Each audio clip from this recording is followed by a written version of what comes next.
in a very serious situation।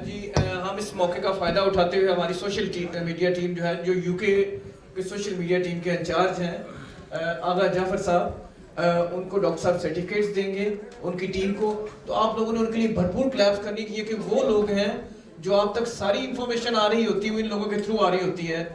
تو ان لوگوں کے لیے زوردار کلیپس ہیں.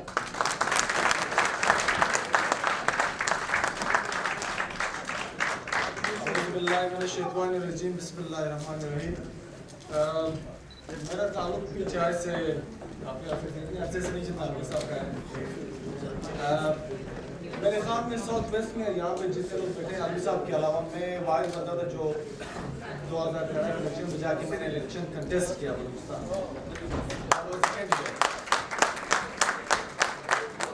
میں علی بھائی سے کہہ رہا تھا کہ مجھے 2 منٹ دے دیں کیونکہ بہت ضروری 2 باتیں میں نے کرنی ہے کہ آپ لوگوں نے بہت سنا کہ دانگلی ہوئی, بڑا رونا ہوا, بہت کچھ ہوا, کہ اصل کہانی کیا تھی. اور بڑے افسوس سے کہنا پڑ رہا ہے کیونکہ ہم لوگ اتنے وہ کہتے ہیں ہم لوگ ہمارے لوکل ٹرمز میں گاؤں کے ٹرمز میں ہم لوگ اتنے پھڈوں میں پڑ گئے ہیں کہ ہمیں موقع ہی نہیں ملا کہ لوگوں کو بلاتے کہ اصل مسئلہ کیا تھا, کیا ہوا, کیا نہیں ہوا. میں ایک چھوٹی سی آپ کو سٹوری بتا دیتا ہوں. بلوچستان میں جب مجھے ٹکٹ کہا گیا کہ آپ آ جائیں, وہاں پہ ہمارے پاس کوئی کینڈیڈیٹ ہے نہیں. میں اس لیے گیا, صرف اس لیے گیا کہ وہاں پہ ہمارے پاس کوئی کینڈیڈیٹ تھا نہیں. تو جب میں نے ٹیلی فون بتایا والدہ کو بتایا تو والدہ نے کہا بیٹا تمہیں ووٹ کون دے گا.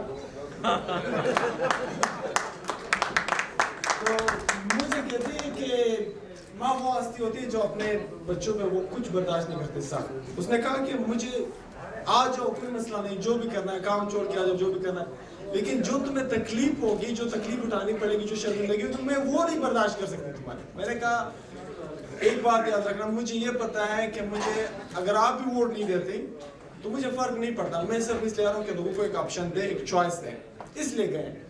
اور یہ پتا تھا کہ ایک ووٹ ملے گا نہیں ملے گا, وہ ایک اور سٹوری ہے. میں ایک چھوٹی سی سٹوری سناتا ہوں آپ لوگوں کو کہ جس میرے 82 پولنگ اسٹیشنز تھے میرے علاقے میں, 82 پولنگ اسٹیشنز تھے, اور وہاں پہ 82 پولنگ اسٹیشنز میں سے ہمارے پاس صرف 12 پولنگ اسٹیشن میں ورکرز تھے. باقی پولنگ اسٹیشنز پہ ایسے گاؤں ہیں میرے علاقے میں جب آپ جاتے ہیں ڈرائیو کرتے ہیں تو 2 گھنٹے بعد میرے علاقے کا دوسرا علاقہ جو ہوتا ہے پہنچ جانا ہے. ایک عام بندے کے لیے الیکشن لڑنا ناممکن ہے. میرے جو اپوزٹ کینڈیڈیٹس تھے, لوگوں کو خانوں کو نوابوں کے خریدنے کے لیے ان لوگوں نے کروڑوں روپے لگائے, اور اب کروڑوں بنا بھی رہے ہیں, کروڑوں بنا رہے ہیں. تو جس چینج کی ہم لوگ خواہش رکھتے ہیں وہ شاید پاکستان کے باقی سے اتنے خوش نصیب ہو کیونکہ آپ ٹیلی ویژن آپ کے پاس, لیکن بلوچستان پھر بھی بد نصیب رہے گا. بلوچستان بد نصیب رہے گا. بہت مشکل ہوگا کہ ہمیں وہ نصیب ہو جو آپ لوگوں کو نصیب ہو. تو اس لیے میں ہاشمی صاحب آئے تھے لاسٹ ٹائم, میں نے ہاشمی صاحب سے کہا کہ سب سے سخت جنگ بلوچستان کی ہے. ہمارے نوابوں کے پرسنل پریزنز ہیں, بہت مشکل جنگ لڑ رہے ہیں. تو میں صرف یہ کہہ رہا ہوں بات کرنے کی, میں جس پولنگ اسٹیشن پہ جو میرا اپنے گاؤں کا تھا, جو میرا اپنا polling station, personal polling station, وہاں پہ مجھے یہ امید تھی کہ 200-300 ووٹ مل جائیں گے, عزت بچ جائے گی میری, کہ کم از کم اپنے گاؤں میں سے کچھ ووٹ لے گیا. لیکن میں گیا ہوا تھا 2-3 گاؤں چھوڑ کے, میں کیمپین میں لگا ہوا تھا. آ کے جب پتا چلا سارے گھر والے آ گئے تھے کہ بھائی وہ تو سب آئی ڈی کارڈ اٹھا لیا ان لوگوں نے. میں نے کہا چلو ان کو دیں گے تو ووٹ تو میرا ہی ہوگا, کوئی بات نہیں. بعد میں یہ پتا چلا کہ 15-20 لڑکیاں ایک میرے پولنگ اسٹیشن پہ جمع کر کے وہ سب کے سب ووٹ ڈلوا دیے, اور مجھے میرے خیال حساب سے جو میرے اپنے گھر کے ووٹ تھے وہ تو مل گئے, باقی کوئی حساب کتاب تھا نہیں.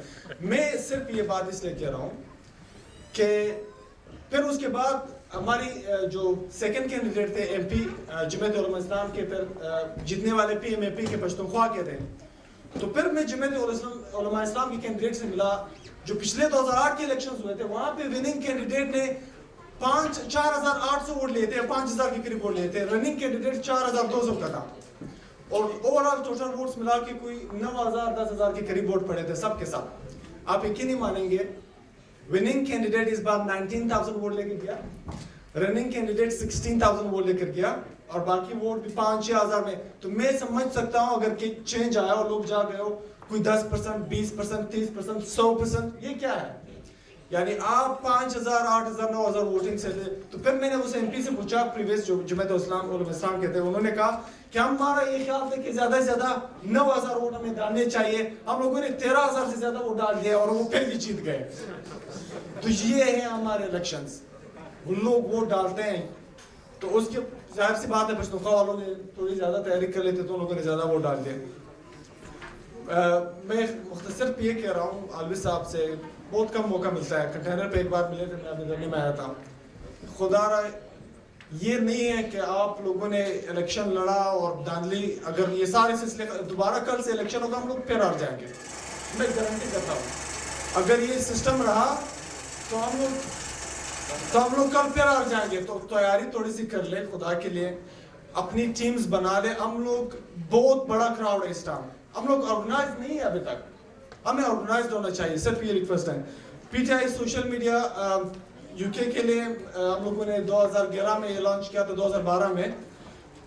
پہلے لوگوں کو کوئی کمیونیکیشن وغیرہ کرنے کا کوئی صحیح فورم نہیں تھا. اب یہ ہے کہ ہمارے پاس ایک پراپر فورم اویلیبل ہے. میں صرف ایک اچیومنٹ آپ کو بتاتا ہوں. جب دھرنا شروع ہوا تو ہمارے صرف 34,000 لائکس تھے ہمارے پیج کے.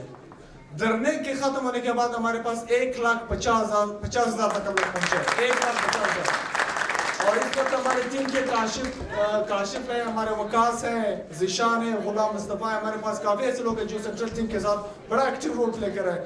تو میں علوی صاحب سے, ڈاکٹر فالوی صاحب سے ریکویسٹ کروں گا کہ وہ ایک ایک کر کے ہمارے سوشل میڈیا ایکٹرز کو جو ہے وہ یہ سرٹیفکیٹس تھے جو ہمیں مرکز سے آئے ہوئے ہیں. تو سب سے پہلے میں ریکویسٹ کروں گا کاشف احسان کو, جو جن کے بہت زیادہ خدمات ہے سوشل میڈیا پہ, کہ وہ کاشف صاحب سے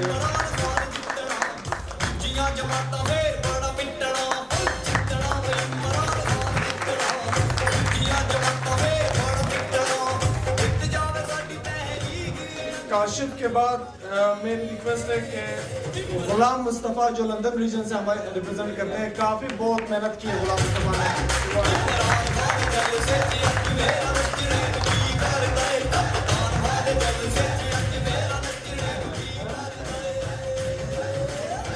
اچھا, میں کاشف سے ریکویسٹ کروں گا کہ ذیشان محبوب ہمارے ایک بہت ایکٹیو ممبر ہیں, نارتھ سے, ان کے لیے یہ سرٹیفکیٹ ہمیں سینٹرل سے آیا ہے, تو وہ بھی ان کے بیاہ پہ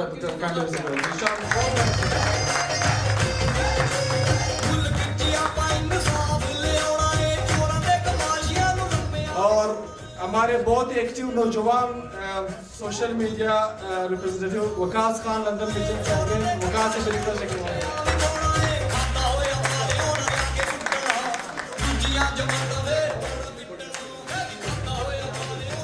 اچھا, آپ کے ریجن کے ایک پریزیڈنٹ تھی, شاید آپ لوگ بھول گئے, ڈاکٹر سبرینا رزاق صاحبہ. اس کے بہت بڑے خدمات ہیں سوشل میڈیا میں. اس نے بہت ہر فورم پہ کام کیا ہمارے لیے, تو ان کی خدمات کر رہے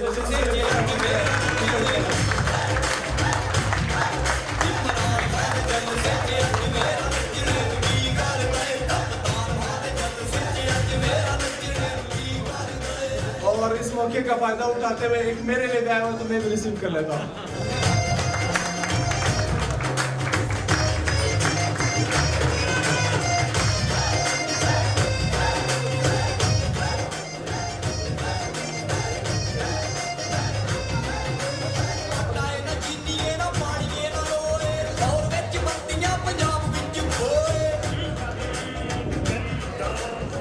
ایک چھوٹا سا اعلان, آپ لوگ جو سوال پوچھنا چاہیں ڈاکٹر علوی صاحب سے وہ اپنے تیار کر لیں. اس سے پہلے ہماری ساؤتھ ویسٹ کی سی سی کمیٹی کے ممبرز ہیں, ان کے لیے ہم نے سرٹیفکیٹ اسپیشل بنائے ہیں.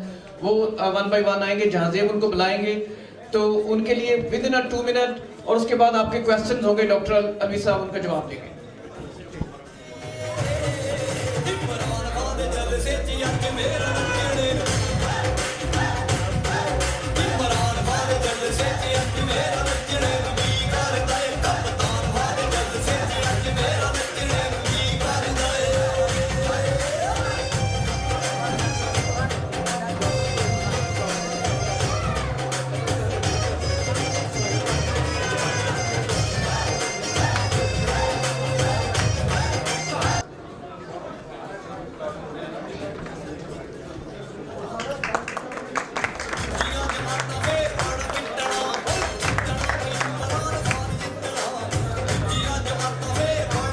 محمد عثمان راجہ CC محمد عثمان راجہ.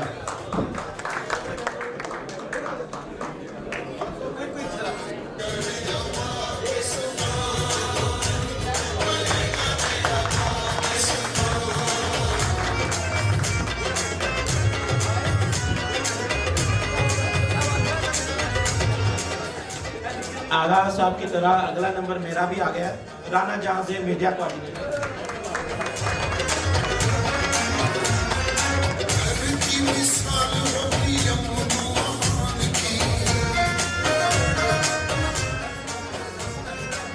Haroon Rafiq CC member. Haroon. Waseem Hashmi media team.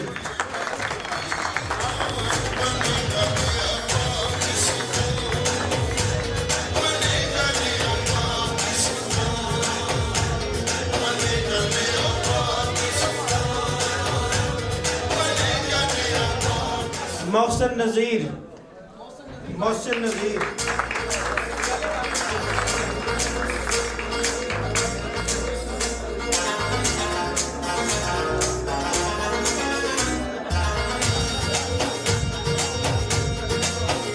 معین جبار لڑکی. CC Moin Jabbar.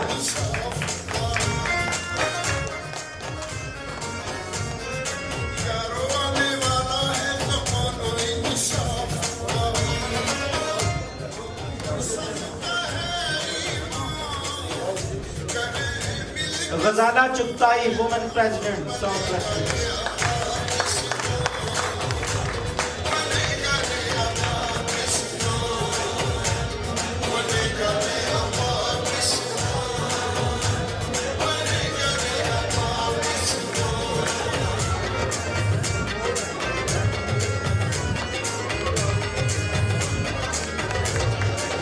Sherry Pasha social media coordinator women's wing. Sherry Pasha.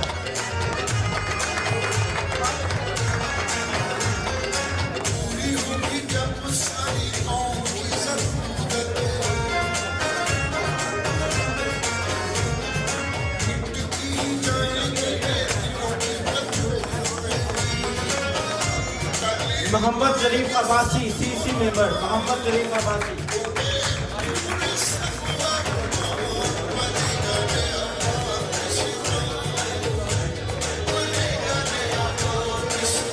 Abdul Mannan CC member.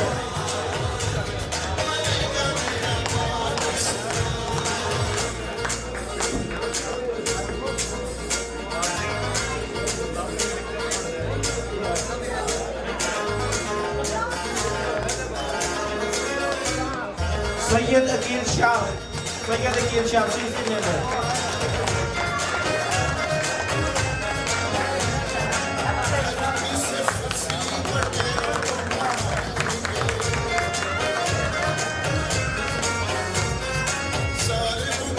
Thank you.